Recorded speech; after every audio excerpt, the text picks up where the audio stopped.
What is going to happen with the X-Men in 2024? There's some rumors going around, and I wasn't going to tackle these rumors because they're just rumors. A couple of people are saying that they started off on Reddit, that they were just made up. I can't verify that.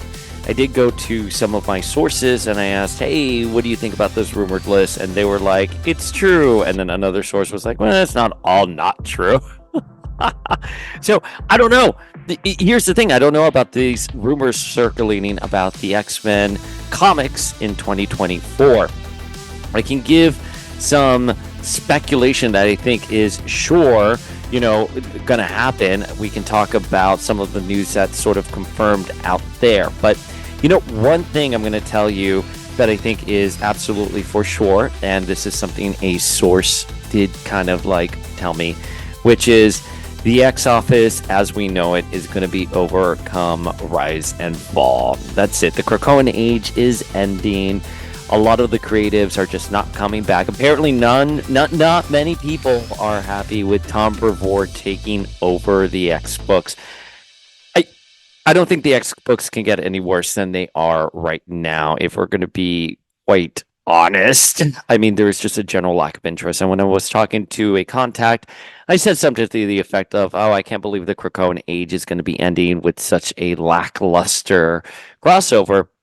And the source was just like, no. I mean, this is Dugan and this is Kieran Gillen. They're not going out lackluster. And I'm like, I don't know. There's no hype. The story themselves, they may think it's over the top and amazing, but there is absolutely no hype right now for the X books, for none of them. And I like Kieran Gillen quite a bit. I liked his Young Avengers. I liked Generation Hope. I loved the Extinction Team. But those did not end in any big, epic sort of way. Maybe Young Avengers. I'll give you Young Avengers Volume 2. Volume 2 of Young Avengers, I think, ended quite fun. I think it was a nice, big, epic story. But his Extinction team during the Utopian era, it kind of went out with a whimper.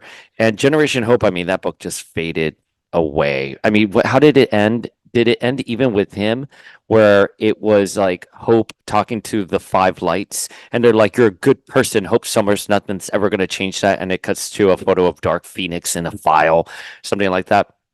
I personally like that on a personal level because at the time we were still thinking Hope was somehow related to Jean, by the Phoenix, not just, through Cable and the Summers family. We thought that Jean and Hope had a connection independent of that. But so I'm going to disagree. I don't think the Crone Age is going to end in anything major. Again, the way I would have ended the Crone Age, and we talked about this for years already at this point, I would have brought in Hickman back to the books. I would have had Hickman tell a Secret War style event with all the 10 lives of Moira kind of converging and somehow reinstating the timeline. But I think it's safe to assume that X-Men 97 will be coming out in 2024. We just got the Wave 2 announcement from Hasbro. It came out on Marvel.com the day before, so Marvel.com was ahead of the news. So I think it's safe to assume that we are going to be getting X-Men 97 next year. And with Tom Brevoort leading a reboot, I think it's also safe to assume that we're going to go back to a more traditional approach to the X-Men, which they're in the mansion and there are various different teams. Now, listen, I am a major fan of the mansion. I love the mansion. To me, the X-Men are school. They're a found family. They're an outcast that's in a world that fears and hates them, and they will defend mankind against evil mutants. They will fight government hunting sentinels. That's the version of the X-Men I will always love because I grew up in the 90s. However, the idea of being an outcast, especially in today's society, has sort of evolved. And I think Krakoa has been a wonderful thing for the X-Men IP. So even though I personally, Dayspring, want the X-Men to go back to the mansion, I acknowledged them going back to the mansion after Krakoa is not the best move ever. And, the tea I have gotten, and I have shared it again before on this podcast, is that the higher ups they do not like Krakoa. And by the higher ups, I mean Kevin Feige and his team, right? So Kevin Feige is like COO of Marvel Comics now. So he kind of oversees all the creatives. Kevin Feige and the higher ups at Marvel Studios just do not like Krakoa at all. They want Krakoa gone. And originally, Krakoa was going to remain in place as a setting while the X Men went back to the mansion. But the order has come down officially that Krakoa needs to go away. It needs to go away so hard that there's no possibility of it ever coming back. I know. I hate it. I hate that. Biggest mistake ever. I mean, listen, in like 10, 15 years, they'll probably resurrect it somehow, right? It's comic books. Just wave your hand. But, the tea that I've heard is that Jordan D. White is gone and, gone from the X Men books. I don't think gone from Marvel, but gone from the X books. And a lot of the writers and creatives are just not going to be coming back. So they're cleaning house in the X Men office, and we're going to get a new approach to the X Men. And I would assume to align itself with XMen 97, which I've said it before on this podcast. Again, this is just me repeating things over and over again. In Bo DeMaio, we trust. I think X-Men 97 is going to revitalize the X-Men franchise in the way that Hickman was able to revitalize the X-Men franchise via the comic books. I think we're going to get a wonderful series, and the comics are going to want to follow suit with that. At the very least, we know Marvel Studios likes to make sure that they lead how the comic books are. And I always think it should be the opposite. I think the comic books should be leading how the movies and any other adaptations are. But that's fine. That is fine. I mean, listen, we saw that success in the 90s with the Jim Lee era X-Men, right? The Jim Lee era X-Men launched in the comics, and we got the X-Men animated series, and we got a plethora of video games and action figures of that era. So I don't know why, if you're Kevin Feige and the higher ups at Marvel, and you would say, well, because we did this in the MCU, we are going to make sure that the comics reflect that. It's like, no, let the comics be the thing that leads to charge for you guys. But I will say that, Hoxpox and that first wave of X-Men books for the House of X era were probably the best the series or this era was ever going to have, because the books are just not good right now. I know a lot of retailers are out there saying that when you remove the variant ratio numbers, Marvel has fallen like 20% in terms of sales, and that the only thing keeping the direct market and retailers afloat are pops and anything geek related in terms of culture. And that's upsetting that there's been such a dip in comic book reading. I mean, I think a lot of retailers are, reporting on that. I mean, I know this is sort of a contentious red button issue right now, but I'm telling you, I'm seeing it on a personal, like, ground level with Power of X-Men. A lot of Wednesday Warriors, they're not reading the X-Men books. I'm only going to speak for X-Men books. A lot of people I know have dropped off the books. They came back for the Hellfire Gala this year, and that had a nice media halo for the X-Men and readers, but they quickly dropped off. And a lot of it has to do with these crossovers that go nowhere. Judgment Day, Sins of Sinister, absolutely has gone nowhere. And you're expecting people to read, 30 plus issues of a crossover that's going to have absolutely no consequences. So, that's the only thing I can say. I know a lot of Wednesday Warriors, specifically just for X-Men, have just sort of tapped out, and they're just going to wait and see what's going to happen in the future with the X-Men books, and they'll come back. Oh, and also the way we read comics right now is so incredibly different than the way we used to, right? Right now, you can just hop onto Wikipedia and catch up on everything like that.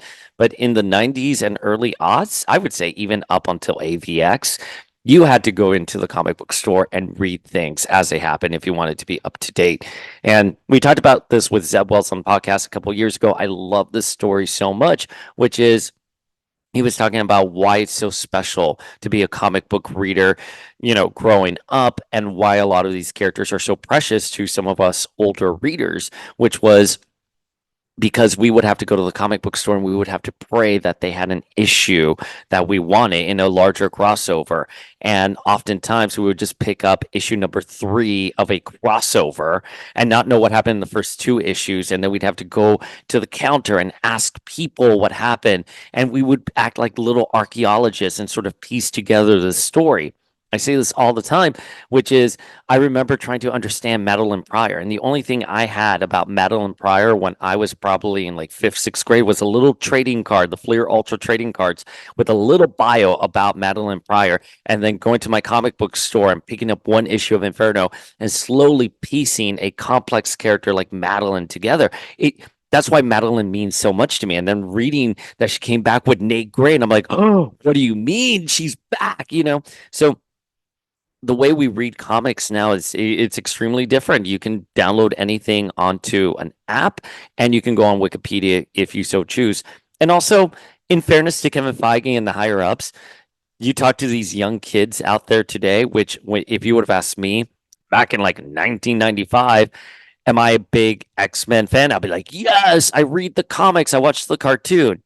Now, when you ask people, are you like a Marvel fan? They're like, yes, I love the movies. No one reads the comics. We read the comics, we collected the trading cards, but no one now, a lot of the younger audiences, I would say predominantly, just watch the movies and that's it. Yeah, and we're kind of seeing that with even Hasbro right now. A lot of the people who collect Marvel Legends are people in their 30s and 40s, these legacy readers. And that's great. Listen, give me Age of Apocalypse Waves as much as you possibly can. But I am curious what happens to these younger audiences. Like, where are they? Are they ever going to come? Are they going to be collectors in 20 years from now? Are they going to be the ones collecting Marvel Legends? I don't know. I don't know. I remember being a little kid and calling up Toys R Us and trying to hunt down, Phoenix, the Toy Biz 5-inch Phoenix, trying to hunt down Rogue, trying to hunt down Storm, trying to hunt down Quicksilver and the light up series Psylocke. I don't see that with kids. I mean, do they just pre-order things? I don't know. I can tell you, I just don't see it at the comic book stores. I don't see it with collecting legends. I always see people around my age. But anyways, we can rant all day. There are rumors out there for the X-Men in 2024, and let's read them. Again, I have no meaningful insight tea on this other than some people have said, no, yes, kind of true, and that the X Office as we know it is just going to be completely changed. A lot of the creatives are exiting in wake of Tom Brevoort coming in. So, that's the only thing that's solid. And I think it's pretty clear that we are going to get an X-Men 97 influence on the comics. So that's the only strong T I have. Everything else, we're just going to be speculating here. And by the way, the reason why, and just to say, this is very clear, the reason why we don't have solid T is because I remember a couple of weeks ago, they were still deciding. I asked the source what's going on with Krakoa. They were like, they're still deciding. They don't know if they want to keep Krakoa, if they want Krakoa to go away. So the reason why everything is so up in the air is because the X Office still is figuring out what they're going to be doing next year. And that's fine. I hope it's good. I hope we are here in 6 months and we're like, these books are the best they've ever been. I want to say in Tom Brevoort we trust, but I don't know if we'll say in Tom Brevoort we trust. It's kind of hard to let go over the Formspring era with him. I mean, he was pretty harsh on X-Men fans, specifically Gene fans, during the 2010s, 2013, era of reading comics. He was not very nice to X-Men fans. So, I hope we get really great iconic stories. I also think, and I forgot to mention this, I can't believe I forgot to mention this, I think we are going to get an influence of Deadpool Wolverine. Why wouldn't you? It's Wolverine's 50th anniversary. Hasbro's pushing a 50th anniversary of Wolverine, and we have Deadpool 3 coming. And Deadpool 3 has created so much hype on the internet. I will say you would be ridiculous not to lean into Deadpool and Wolverine in the comics. But why don't we go into it? Okay.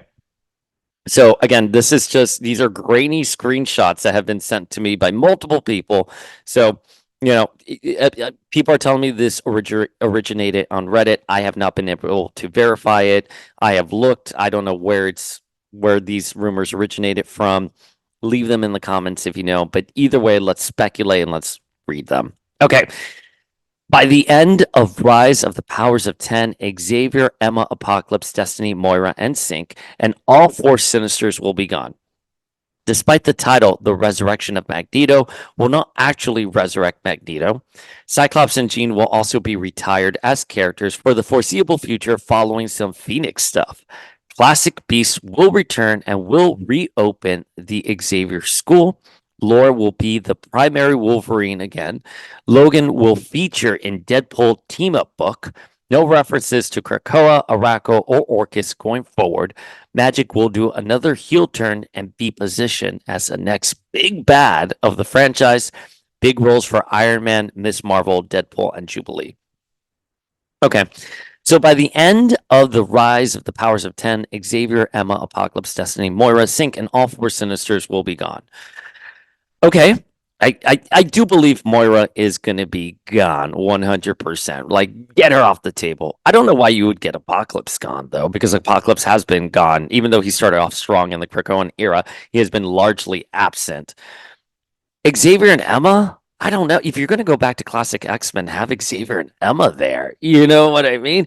That would be wonderful to have Xavier and Emma at the forefront. Same with Destiny. I mean, Destiny just got resurrected a couple of years ago. Why would she be gone? And Synch, I don't know why you would get rid of Synch. I love Synch as a character. I feel like he's just taking off finally.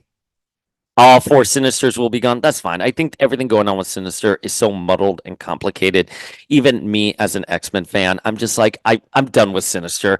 It's too complicated. On one panel, he's Dr. Stasis. On another panel, he's a creepy geneticist. On another, he's this eccentric scientist. He's cloning. He's murdering the Hellions.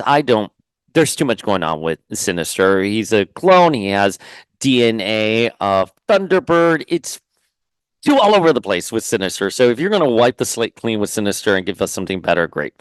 Despite the title, The Resurrection of Magneto will not actually resurrect Magneto. I don't know. I really don't know. I am not a fan of resurrecting Magneto. I wasn't a fan of killing him off in the first place. Why would you kill off a character? This is the problem with Crone Age. Why would you editorially, as an editor, approve the death of a character if you live in a world where death has been solved for these characters? Right? You have gone out of your way to tell the readers that death doesn't matter anymore, that characters can be resurrected, and then just go out of your way to have him killed, to have him killed, and then to bring him back a year later. It makes no sense. There's no dramatic beats on it. So maybe it won't really be Magneto. Fine, sure. I don't care. I think it's a ridiculous story. And the fact that you're going to make us read 4 issues of that, I'm waiting for Marvel Unlimited for that. Thank you. Next. Cyclops and Jean will be retired as characters for the foreseeable future following Phoenix stuff. I mean, we know the Phoenix is bleeding out in X-Men Eternal. Is it X-Men Forever? X-Men Eternal? I'm forgetting the title, but we have seen Jean Lane. I'm forgetting the title. That should be a red flag for Marvel editorial that I even forgot the title of this book, if it's Eternal or Forever, but the one where Jean is laying in the snow and the Phoenix is bleeding out from her. Not a good thing, and I'm a huge Jean fan. So, will Jean and Cyclops be retired? I don't know. Why would you retire them? I don't. Again, on one hand, people are saying that we're going back to the basics, and then on the other, you're telling me Jean, Cyclops, Emma, and Xavier and Destiny are all going to be off the table. That doesn't make any sense to me. It doesn't. I'm not saying it's not right, but I'm not saying it's not going to happen. But I would say this is obviously a misfire. So, Classic Beasts will return and reopen the Xavier School. Well, yeah, I think in X-Force, it's been alluded to that a pre-Krakoan earlier version of Beast will be resurrected because he only has his protocols up until when he was BFFs with Wonder Man. And we know Wonder Man's going to be in X-Force. We'll return and reopen the Xavier School. You know what happened last time? Beast reopened the Xavier School. We got the Here Comes Tomorrow timeline where everything was destroyed and everything went into ruins and Sublime possessed Beast. So let's see. Laura will be the primary Wolverine again. Okay. Listen, Much like Peter Parker and Miles Morales, I love having Laura and Logan as Wolverine. I am 100% fine that both characters share that title. I think Laura as Wolverine looks amazing. I love Logan. I love both characters. So I don't need one character to be the primary Wolverine, just like I don't need one character to be the primary Spider-Man. I love having Miles and Peter. I love having Laura and Wolverine. I think the characters worked great together. Laura is one of those characters that has landed so well with X-Men fans. Give her more to do. Get rid of Talon though. I think I will say with Talon, it kind of like dilutes, the character being around and takes away from her being so special. So I would just make sure that you just keep present day Laura. Logan will feature in a Deadpool team up book, which would make sense because Hugh Jackman is going to be coming back as Wolverine, and all the hype is going into Deadpool 3. No references to Krakoa, Arakko, and Orcus going forward. As I just said, I have heard that the higher ups want Krakoa and Arakko, Orcus all gone, completely wiped the slate clean. Never wants to hear from them ever again. Magic will do another heel turn and be positioned as the next big bad of the franchise. Hey, I'm all for it. There's only so many times Jean can go Dark Phoenix, right? So just give us Ileana as the big bad. Big roles for Iron Man, Miss Marvel, Deadpool, and Jubilee. Why would you give Iron Man a big role? Listen, Kamala is obviously a mutant in the MCU. She is now a mutant in the comics. They have done a huge push for Kamala.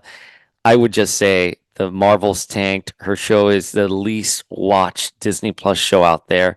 Do you want to push her on the X books? I love Kamala, as I have said before, endlessly on this podcast. This episode is just like my best hits in terms of opinions. I love Kamala very much, but I love her in a solo book. I love her as the leader of the champions. I love her as a fangirl with the Avengers. I'm not feeling this vibe with her being part of the X-Men and especially pushing her on the X books in this final chapter. That's precious panel time that you could give to another character like Doug Ramsey, who has played a major role in the X books during the Crone Age. That's another time, another panel time you could give to Quanon. You could give it to so many other characters that have contributed to the X-Men during this era. Why are we coming in and shoehorning Miss Marvel into the story? Just like at the end of the Messiah Complex saga, they shoehorned the Avengers in there with AVX. It's like really the Avengers are coming in to hijack the Extinction story. No, not. I'm just not for it. Not for it. Okay.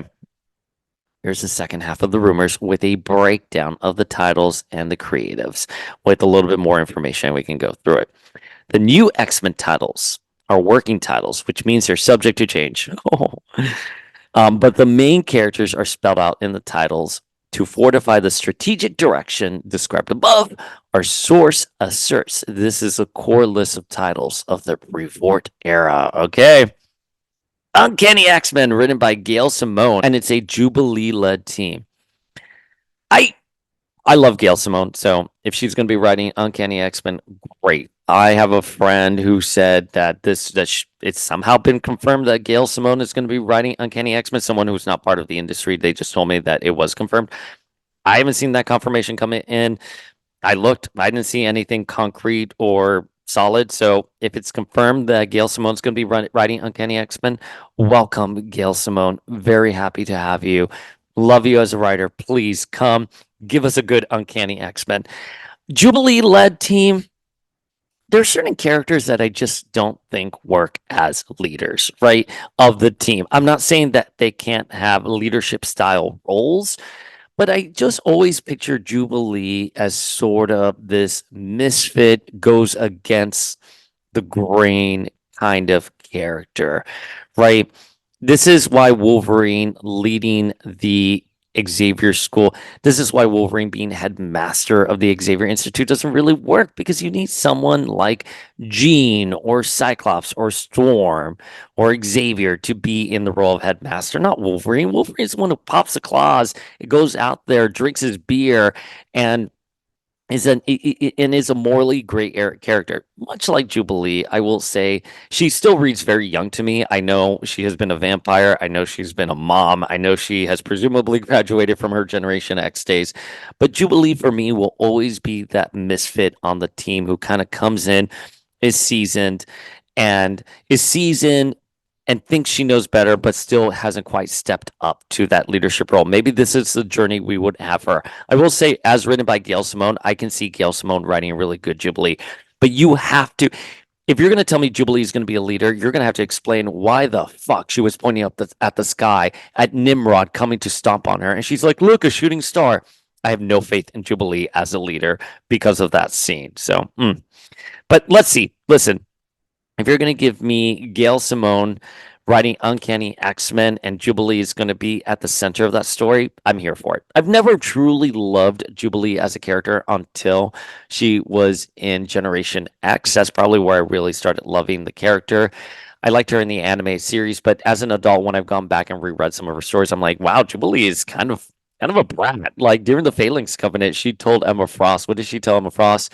She's here like, hey, Frosty, are you worried that we're going to die just like your previous students, the Hellions? I'm like, Jubilee, you do not talk to Emma Frost like that.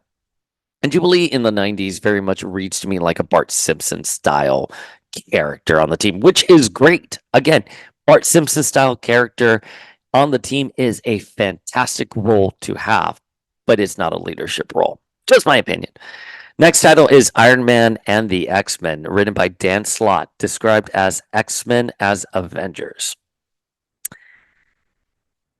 I would be surprised if this was real. Iron Man and the X-Men, written by Dan Slott. First of all, Dan Slott didn't even want to play nice with the X Office with Franklin Richards. So now he's going to come in and have Iron Man and the X-Men. This to me is disastrous if you do Iron Man and the X-Men. I will tell you, I think this is really, really bad. I would not do this. This is an obvious cash grab, a la trying to hitch their wagon onto the Avenger star. Please do not do this.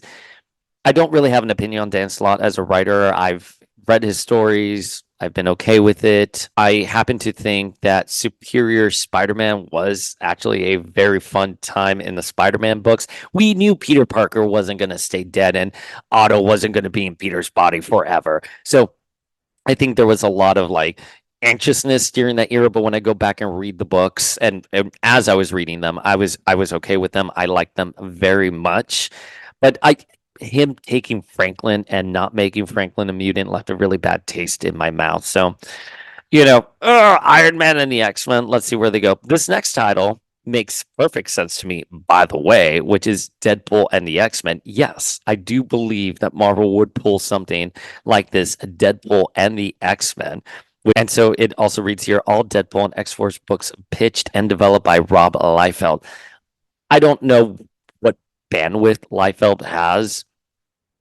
I can see Liefeld coming back for a Deadpool and the X-Men book. The other ones are Uncanny Deadpool, Deadpool and Wolverine, all new Wolverine, Uncanny X-Force, and Dark X-Force. That is a lot of Deadpool, Wolverine, and X-Force there. Will they do something like that? I don't know. I honestly don't know. That seems like overkill. This seems like an obvious no to me, especially since Brevoort said that there weren't going to be that many X books right out the gate, but that it will slowly build, to a large number of books because that is what the market, and editorial P&Ls sort of need in order for it to sustain itself. So I can definitely see them do multiple books, but I think they would diversify it a little bit. Deadpool and the X-Men, I can see kind of like a Deadpool joins, a Deadpool with the X-Men having these crazy adventures. I can honestly see that. I can also see an Uncanny Deadpool one-shot. Yes, absolutely. Absolutely. Deadpool and Wolverine, yes, this is the one that I for sure will see happen. I think it will happen. Deadpool and Wolverine. This makes most sense to me, especially given all the hype with Deadpool 3. All new Wolverine. The question would be, is it Hugh Jackman? Is it Logan Wolverine or Laura Wolverine? I would do honestly a story with both Wolverines, Uncanny X Force and Dark X Force. Dark X Force doesn't make sense because X Force is supposed to be essentially Dark X-Men. They're supposed to be the grittier version of X-Men, the ones who don't really succumb to Xavier's morals and are just going to do the crazy stuff and be morally gray. So Uncanny X Force and Dark X Force, that seems like it would cancel itself out. That seems like a flat out note to me. All these books presumably are pitched and developed by Rob Liefeld. I don't think so. I think Rob Liefeld will return to the X books. He did have an episode of his podcast where he talked about the current state of X-Men books and why the Crone Age hasn't really landed and why they need to go back to the mansion and be outcast again. So I can see Rob Liefeld sort of drumming things up for his return into the X-Men books and probably do 1 or 2 books, but I don't think he's going to be doing 1, 2, 3, 4, 5. I don't think he's going to be responsible for 6 books, right? That would make him like a head of X, like a Jonathan Hickman style figure. And I just don't see that happening. I just don't. I don't see that happening. But I would like, I know this is contentious familia, don't come for my tracks. I would like to see Rob Liefeld come and do 1 or 2 books. I would be okay with a Deadpool and Wolverine or Deadpool and the X-Men book done by Rob Liefeld. I would be okay with that. But I think 6 titles, I don't believe that. And if it's true, I'm going to say that is overkill. Next ones are Ms. Marvel and the New Mutants, written by Rainbow Rowell. School book, all new characters. Ms. Marvel and the New Mutants. I don't know. And then the next one would be Uncanny Ms. Marvel, written by Nadia Shamas. I honestly don't know. I really don't know that. That to me doesn't make the perfect sense. Again, I say that with a lot of respect. I just don't think. Listen, I think you've already kind of leaned into Miss Marvel, and listen, you've already leaned into Miss Marvel. You already have her miniseries that Iman Vellani is writing right now. I would have Iman Vellani continue writing the series, depending on sales, but I would have Iman Vellani continue writing the series, going out and promoting this character because Iman Vellani is perfect casting and her writing comics, I think, is really fun. I don't think the story is really good, don't get me wrong, but I think in terms of PR and generating awareness for the character, I think that's great. But also, again, for reasons we just discussed, the character of Miss Marvel is not landing with the larger masses. Now, I know she's already part of the X-Men family. What are you going to do? Discard her? No, of course not. She's a great character. But I don't think giving her 2 titles is going to be the answer. And then, so other rumors are talking about that there's going to be an X Factor book. There's going to be a Generation X book written by Leah Williams, which, let me tell you something. I think Generation X and Leah Williams will be absolutely perfect. That we're going to also have a astonishing Iceman book with Steve Orlando writing and Sarah Kelly. I don't know if Steve Orlando is going to be returning. Again, like I said, my source was like the editorial is going to be cleaning house. Same with Leah Williams. Leah Williams and Generation X seems too good to be true.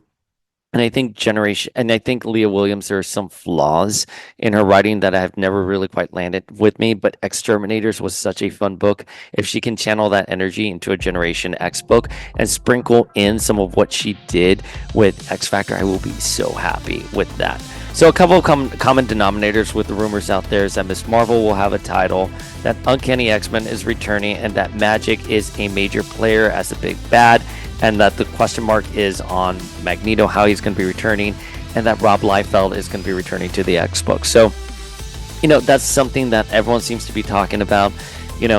If there's smoke, is there fire kind of deal here? I don't know. Those are some common denominators. But let's just see how everything unfolds with the X-Men in 2024. But I think you should expect the X-Men to go back to the mansion and have more of a traditional approach to their team's storytelling.